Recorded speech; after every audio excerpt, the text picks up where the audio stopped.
नमस्कार दोस्तों, स्वागत है हमारे चैनल पे।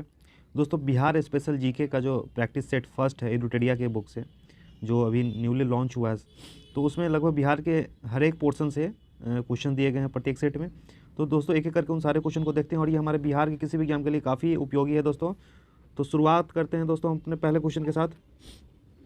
दोस्तों पहला क्वेश्चन है, बिहार के किस भाग से सर्वप्रथम पूरा पाषाणकालीन औजार प्राप्त हुए हैं? तो दोस्तों इसका हो जाएगा दक्षिणी भाग। दक्षिणी भाग के अगर जिले की बात करें तो मुंगेर जिला है ना, मुंगेर से ये प्राप्त हुआ है ना। अगला बढ़ते हैं दोस्तों, अगले नंबर क्वेश्चन नंबर 2 है, बिहार को जानने के लिए सर्वाधिक प्राचीन साहित्यिक स्रोत कौन सा है? तो दोस्तों चार जो हमारे प्राचीन ये साहित्यिक स्रोत हैं, 4 वेद हैं, उसमें जो अथर्ववेद है इस स्रोत से हमें बिहार को तो इससे हमें बिहार के बारे में काफ़ी जानकारी मिलती है दोस्तों। अगर अथर्ववेद की बात करें तो सबसे लास्ट का है दोस्तों, है ना, सबसे लास्ट का ये वेद है। और औषधियों का वर्णन, साप, वशीकरण, प्रायश्चित, इन सब की बात इसमें की गई है। अंधविश्वास की भी बात की गई है दोस्तों, है ना, अंधविश्वास की बात की गई है। अगर बात करें कि पृथ्वी सूक्त को अथर्ववेद का प्रतिनिधित्व सूक्त भी माना जाता है दोस्तों। सभा एवं समितियों को प्रजापति की 2 पुत्रियां कहा गया है दोस्तों, ये भी अथर्ववेद में ही कहा गया है ना। आगे बढ़ते हैं दोस्तों, क्वेश्चन नंबर 3 की ओर देखें तो क्वेश्चन नंबर 3 कह रहा है, बिंबिसार ने मगध साम्राज्य की राजधानी कहाँ बनाया था? तो दोस्तों हम सभी जानते हैं इसका हो जाएगा गिरिब्रज। काफ़ी आसान क्वेश्चन। दोस्तों बिंबिसार के बारे में हम कुछ जान लेते हैं यहाँ पे। तो बिंबिसार जो तो हर्यक वंश का जो संस्थापक है दोस्तों बिंबिसार थे, है ना। लगभग 544 ईसा पूर्व, है ना, वो गद्दी पर बैठे थे दोस्तों। अगर बात की जाए तो बौद्ध धर्म के अनुयायी थे ये बिंबिसार, है ना। और ब्रह्मदत्त को हराकर अंग राज्य को मगध में मिला लिया था इन्होंने। 52 वर्षों तक शासन किया था। अगर बात की जाए तो बुद्ध की सेवा में जो है राजवैद्य जीवक को इन्होंने भेजा था। अवंती के राजा पांडु रोग से ग्रसित थे तो भी इन्होंने जीवक को भेजा था। अगर हम बात करें वैवाहिक संबंध की तो इन्होंने वैवाहिक संबंध स्थापित कर साम्राज्य विस्तार किया था, जिसमें कौशल नरेश जो थी सेनजीत की बहन महाकोसला से इन्होंने शादी किया था। वैशाली के चेटक की पुत्री चेल्हा से, तथा मध्य प्रदेश जो आधुनिक पंजाब है जो है आज का जो लोकेशन, उसकी राजकुमारी क्षेमा से शादी की थी। तो ये हमारे बिंबिसार के बारे में कुछ महत्वपूर्ण जानकारियाँ हैं दोस्तों। अगला नंबर क्वेश्चन नंबर 4 कह रहा है, मौर्यकालीन नगर प्रशासन में कितनी समितियों का सहयोग प्राप्त था? तो क्वेश्चन नंबर ये हो जाएगा बी ऑप्शन 6। हर समिति में 5-5 मेंबर थे दोस्तों, यहाँ 5 मेंबर थे और 6 समिति थी, यानी टोटल 30 लोग काम करते थे, है ना। आगे बढ़ते दोस्तों, तृतीय बौद्ध संगीति का आयोजन कहाँ किया गया था? तो इसका ऑप्शन हो जाएगा दोस्तों पाटलिपुत्र। उस समय के शासक कौन थे? तो दोस्तों अशोक थे और ये लगभग 250 ईसा पूर्व हुआ था, है ना। और इसके जो आयोजन करता थे जो मोगलीपुत्र 30 थे, है ना, 30 से याद रखेंगे 30, है ना, मोगलीपुत्र 30 इसके अध्यक्ष थे। अगला नंबर क्वेश्चन नंबर 6 है दोस्तों, प्रसिद्ध सूफी संत मखदूम शरफुद्दीन यह ना मनेरी की दरगाह कहाँ स्थित है? तो दोस्तों नाम से ही आ रहा है मनेरी, तो ये हो जाएगा मनेर में, ये पटना जिला में स्थित है दोस्तों। आगे बढ़ते दोस्तों क्वेश्चन नंबर 7 की ओर। तो क्वेश्चन नंबर 7 कर रहा है दोस्तों, तुगलक काल के समय बिहार की राजधानी कहाँ थी? तो दोस्तों बिहार शरीफ थी, है ना, जो आज के नालंदा डिस्ट्रिक्ट में ये उपस्थित है। आगे बढ़ते दोस्तों क्वेश्चन नंबर 8 की बात करें तो क्वेश्चन नंबर 8 कर रहा है, मिथिला के कर्नाट वंश के शासकों की राजधानी कहाँ थी? तो दोस्तों मिथिला के जो कर्नाट वंश की जो शासकों की राजधानी होती सिमरावगढ़ थी। ऐसे कहा जाता है कि उस समय 2 राजधानियाँ थी नेपाल के जो 12 जिले में, ये सिमरावगढ़, दूसरा था दरभंगा, लेकिन ऐसे हम दरभंगा ही जानेंगे। और मिथिला के कर्नाट वंश के अगर संस्थापक की बात की जाए तो वो 1097 ये ईस्वी में हुआ था। इसका स्थापना नाने देव के द्वारा, है ना, नाने देव, है ना, इसके संस्थापक थे। बढ़ते दोस्तों अगले क्वेश्चन की ओर।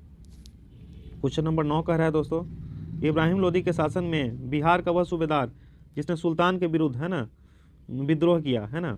तो दोस्तों इसका सही आंसर हो जाएगा दरिया खान नुहानी, है ना। दरिया खान नुहानी जो थे वो उन्होंने इब्राहिम लोदी के शासन में बिहार का सूबेदार थे और वो उन्होंने सुल्तान के विरुद्ध विद्रोह किया था। इनके बारे में कुछ जान लेते हैं दोस्तों। तो दोस्तों दरिया खान जो नुहानी थे वो 1517 ईस्वी में सिकंदर लोदी की मृत्यु जो हुआ, है ना, तो उस समय इब्राहिम लोदी गद्दी पर बैठे और उस समय बिहार का शासक दरिया खान नुहानी जो है अपने आप को स्वतंत्र करने लगे, क्योंकि इब्राहिम लोदी ने अपने पुराने जितने भी अधिकारी थे उनकी हत्या करवा दी थी। परंतु इसी बीच जो है 1522 ईस्वी में दरिया खान नुहानी की भी मृत्यु हो जाती है। उसके बाद बहार खान नुहानी जो है बिहार के शासक बनते हैं। तो ये रहा इससे रिलेटेड एक्सप्लेनेशन। अगले नंबर क्वेश्चन बढ़ते हैं, क्वेश्चन नंबर 10 है, खिलजी वंश के समय कुछ सिक्के किस क्षेत्र से प्राप्त हुए हैं? तो दोस्तों इसका हो जाएगा भोजपुर, है ना। आगे बढ़ते दोस्तों अगले नंबर क्वेश्चन, वह प्रथम मुगल सम्राट जिसका राज्याभिषेक बिहार में हुआ था? तो दोस्तों उसका फर्रुखसियर हो जाएगा, है ना। फर्रुखसियर का जो राज्याभिषेक है दोस्तों वो बिहार में ही हुआ था। और एक और बात है कि इसका जन्म भी है जो दोस्तों वो बिहार में ही हुआ था, है ना। फर्रुखसियर जो है वो 1713 से 1719 के बीच रहा है ये दोस्तों, 1713 से 1719 के बीच इसका कार्यकाल रहा है। अगर बात करें तो औरंगजेब जो है 1707 में मर जाते हैं। उसके बाद जो है बहादुर शाह प्रथम जो है 1707 से 1712 के बीच में शासन करते हैं। उसके बाद जहांदार से आते हैं जो 1712 से 1713 के बीच में करते हैं, और उसके बाद फर्रुखसियार आते हैं ना। तो इनका कार्यकाल रहा 1713 से 1719 के बीच। आगे बढ़ते दोस्तों अगले क्वेश्चन की ओर। क्वेश्चन नंबर 12 कह रहा है बिहार में सैनिक अभियान आयोजित करने वाला प्रथम सुल्तान था, पहला सुल्तान था, तो इल्तुतमिश हो जाएगा दोस्तों, है ना। जो 1225 में, है ना, 1225 में दोस्तों जो है इल्तुतमिश ने अपनी सेनाओं को बिहार और बंगाल को फिर से संगठित करने का आदेश दिया था। दोस्तों बिहार को तो मतलब संगठित कर लिया गया, लेकिन उसके बाद बंगाल पे अटैक की बात थी, तो उस समय उसके जो शासन थे वो अटैक करने से मना कर दिया, और कुछ मतलब सेटलमेंट उस समय हो गया था। अगला नंबर क्वेश्चन नंबर 13 दोस्तों, बंगाल के किस नवाब ने मुंगेर को राजधानी बनाया, है ना। बंगाल के किस नवाब ने मुंगेर को राजधानी बनाया, तो दोस्तों मीर कासिम। मुंगेर से पहले मुर्शिदाबाद था दोस्तों, और मुर्शिदाबाद से जो है वो मीर कासिम ने फिर से मुंगेर शिफ्ट किया था अपना राजधानी। क्वेश्चन नंबर 14 का है बिहार को अलग राज्य के रूप में स्थापित करने के लिए किस राजनेता का सक्रिय योगदान रहा, तो दोस्तों सच्चिदानंद सिन्हा हो जाएंगे। सच्चिदानंद सिन्हा के साथ दोस्तों महेश नारायण का भी नाम आता है दोस्तों। तो उस समय जो थे दोस्तों बिहार के जो पुलिस थे, बिहार के रेलवे स्टेशन के बाहर जो है बंगाल पुलिस का बैच लगा के ड्यूटी करते थे। उस समय ये सब चीज़ें इनको बहुत बुरा लगता था, और लगभग बिहार का अस्तित्व खत्म हो चुका था।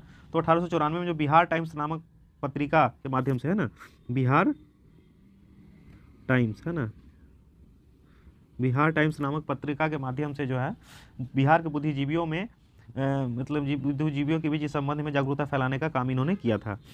क्वेश्चन नंबर 15 दोस्तों, बिहार में व्यक्तिगत सत्याग्रह के पहले सत्याग्रही कौन थे, है ना, तो हो जाएगा श्री कृष्ण सिंह, है ना। बिहार में व्यक्तिगत सत्याग्रह कब स्टार्ट हुआ था, तो 28 नवंबर 1940 को, है ना, 1940 को स्टार्ट हुआ था, 28 नवंबर, है ना। अगले नंबर बढ़ते हैं दोस्तों, अगर भारत में क्या है तो सब लोग जानते हैं, भारत में थे विनोबा भावे, दूसरे थे जवाहरलाल नेहरू। क्वेश्चन नंबर 16 की ओर बढ़ते हैं, पटना के चर्चित सचिवालय गोलीकांड कब हुआ था, तो दोस्तों 11 अगस्त 1942 को हुआ था, यानी 9 अगस्त 1942 को अगस्त क्रांति के 2 दिन बाद, है ना। तो इसमें 7 लोग का मतलब शहादत हुआ था दोस्तों। वो 7 लोग थे मिलर स्कूल के पढ़ने वाले 9वीं के छात्र देवीपत चौधरी, पुनपुन हाई स्कूल के छात्र राय गोविंद सिंह, राम मनोहर राय सेमिनरी के छात्र रामानंद सिंह, पटना हाई स्कूल गर्दनीबाग के छात्र राजेंद्र सिंह, बीएन कॉलेज के छात्र जगपति कुमार, पटना कॉलेज के छात्र सतीश प्रसाद झा, और राम मोहन राय सेमिनरी के छात्र उमाकांत सिंह। ये 7 लोगों ने शहादत दी थी। आगे बढ़ते हैं दोस्तों क्वेश्चन नंबर 17 की ओर। 17 में कह रहा है बिहार में 1857 के विद्रोह के नेतृत्व का कौन थे, तो कुंवर सिंह। बहुत फेवरेट क्वेश्चन है दोस्तों, काफी पॉपुलर भी है। क्वेश्चन नंबर 18 कह रहा है दोस्तों, बिहार में हुए नोनिया विद्रोह के दौरान कौन सा जिला प्रभावित हुआ था, तो दोस्तों इसका सही आंसर हो जाएगा 1, 2 और 4, है ना, यानी सारण, है ना, वैशाली और पूर्णिया, है ना। सही आंसर हो जाएगा सी, 1, 2 और 4। आगे बढ़ते क्वेश्चन नंबर 19 की ओर। क्वेश्चन, असहयोग आंदोलन के दौरान हुए नशाबंदी आंदोलन में बिहार का कौन सा क्षेत्र प्रभावित हुआ था, तो दोस्तों इसका हो जाएगा ऑप्शन बी, इसमें सा भी हो जाएगा शाहाबाद, पटना, चंपारण और गया, है ना। क्वेश्चन नंबर 20 की ओर बढ़ते हैं दोस्तों, बिहार में किसान आंदोलन को प्रसारित करने में महत्वपूर्ण योगदान किनका था, तो इसका भी ऑप्शन नंबर ई हो जाएगा दोस्तों, कार्यानंद शर्मा भी होगा इसमें, योगानंद शर्मा होगा, राहुल संकीर्त्यांत होंगे, स्वामी सजानंद, सब लोग बिहार में किसान आंदोलन से जुड़े हुए थे। क्वेश्चन नंबर 21 को कर बिहार में कौमी सेवा दल का स्थापना कब हुआ था, तो 1921 को हुआ था, 27 नवंबर को, है ना। क्वेश्चन नंबर 22 कर रहा है मध्यकालीन बिहार में अंतर्राष्ट्रीय व्यापार का मुख्य केंद्र था, तो पटना और भागलपुर। बिहार पहुंचने वाले प्रथम यूरोपीय व्यापारी कौन थे, तो पुर्तगाली थे दोस्तों, है ना, पुर्तगाली हो जाएगा। बिहार में होम रूल आंदोलन के अध्यक्ष कौन थे, तो मजरूल हक, है ना।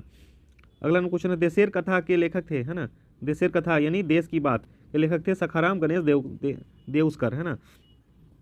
अगला नंबर क्वेश्चन दोस्तों, बिहार प्रांत का गठन किया गया था, तो 22 मार्च 1912 को, है ना, 22 मार्च 1912 को बिहार प्रांत का गठन, इसलिए बिहार दिवस मनाते हैं दोस्तों। अगला नंबर क्वेश्चन है दोस्तों, भारतीय संविधान के किस अनुच्छेद के अंतर्गत राज्यपाल द्वारा मुख्यमंत्री की नियुक्ति की जाती है, तो अनुच्छेद 164 के। भारतीय संविधान के किस अनुच्छेद के द्वारा, तो अनुच्छेद 164 के द्वारा। उसके आगे बढ़ते हैं क्वेश्चन नंबर 28 को, राज्य का वास्तविक प्रधान निम्न में से कौन होता है, तो मुख्यमंत्री होता है।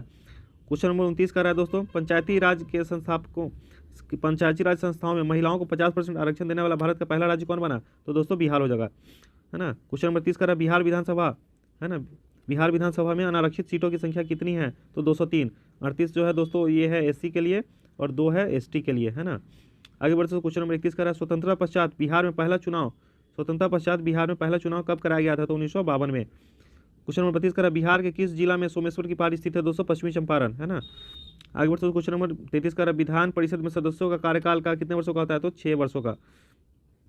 क्वेश्चन नंबर 34 का रहा है दोस्तों, आपातकाल के समय किसी भी राज्य में विधानसभा की अवधि कब तक बढ़ाई जा सकती है, तो 6 माह तक। क्वेश्चन नंबर 35 का रहा है बिहार में पहली बार राष्ट्रपति शासन कब लगा था, तो 1968 से 69 के बीच, है ना, 68 से 69 के बीच। क्वेश्चन नंबर 236 कह रहा है 2011 की जनगणना के अनुसार बिहार की ग्रामीण तथा शहरी जनसंख्या का प्रतिशत क्रमशः क्या था? तो 88.7 था ग्रामीण और 11.3 था शहरी। क्वेश्चन नंबर 37 करा दोस्तों 2011 की जनगणना के अनुसार बिहार की जनसंख्या भारत के तीसरे स्थान पे है ना, बिहार की जनसंख्या भारत में तीसरे स्थान पे है, पहले तथा दूसरे स्थान पर कौन से है? तो उत्तर प्रदेश तथा महाराष्ट्र, है ना। क्वेश्चन नंबर 30 कह रहा है दोस्तों बिहार का पहला दूरदर्शन केंद्र स्थापित किया गया था तो मुजफ्फरपुर में। क्वेश्चन नंबर 39 कह रहा है दोस्तों बिहार की प्रथम चीनी मिल मढ़ौरा सारण की स्थापना किस वर्ष की गई थी? तो 1904 में की गई थी दोस्तों। क्वेश्चन नंबर 40 कह रहा है बिहार का कौन सा जिला पड़ोसी देश नेपाल के साथ सीमा साझा नहीं करता है? तो पश्चिम चंपारण भी करता है, मधुबनी भी करता है, अररिया भी करती है, शिवहर जो है ये लैंडलॉक है, ये नहीं करती है ना। क्वेश्चन नंबर 41 की बात करें तो क्वेश्चन नंबर 41 बिहार के किस क्षेत्र में धारवाड़ चट्टान पाए जाते हैं? धारवाड़ की बात करें दोस्तों तो दक्षिण और पूर्व में, दक्षिण और पूर्व की बात की जाए तो दोस्तों ये कैमूर का रीजन आ जाएगा। अगर बिहार की मैप देखें दोस्तों ऐसे है बिहार का मैप, तो ये वाला दक्षिण और ये है नॉर्थ और ये है साउथ, है ना, और दक्षिण और सॉरी दक्षिण और पूर्व, पूर्व ये इस साइड हो गया है ना, ईस्ट, तो इस साइड है ना, ये जो आपका जमुई वगैरह का इलाका है उस साइड में। क्वेश्चन नंबर 42 कर रहा है दोस्तों गंगा के मैदानी क्षेत्र को पुरानी कछाड़ी मिट्टी, है ना, पुरानी कछाड़ी मिट्टी निम्न में से किस नाम से जाने जाते हैं? तो दोस्तों इसका सही आंसर हो जाएगा बांगर, है ना, ब से बांगर और ब से बूढ़ा, है ना, बूढ़ा। तो जो बूढ़ा मिट्टी है यानी पुरानी मिट्टी है वो बांगर, न्यू मिट्टी को खादर बोलते हैं, है ना। क्वेश्चन नंबर 43 को बढ़ते हैं समुद्री तल से बिहार की औसत ऊंचाई कितनी मीटर है? समुद्री तल से बिछाई की तो 53 मीटर है दोस्तों, 53 मीटर, है ना। 44 में क्वेश्चन कर रहा है बिहार राज्य की भू आकृति निम्न में से सामान्यतः किस प्रकार की है? तो आयताकार है दोस्तों, है ना। बिहार का अगर मैप देख के बात करें तो ऐसा है ना, कुछ ऐसा है, ऐसा मैप हमारा, तो ये लगभग आयताकार है। क्वेश्चन नंबर अगर हम 45 की बात करें तो दोस्तों इससे आगे ये क्वेश्चन नहीं पढ़ पा रहे, सॉरी फॉर सम रीजन। तो दोस्तों आई थिंक आपको हमारा क्वेश्चन का सेशन ये अच्छा लगा, धन्यवाद। अगर आपको पसंद आ रहा है तो आप इसे लाइक शेयर और सब्सक्राइब जरूर करें दोस्तों, इसी तरह आपके लिए हम वीडियो बनाते रहेंगे।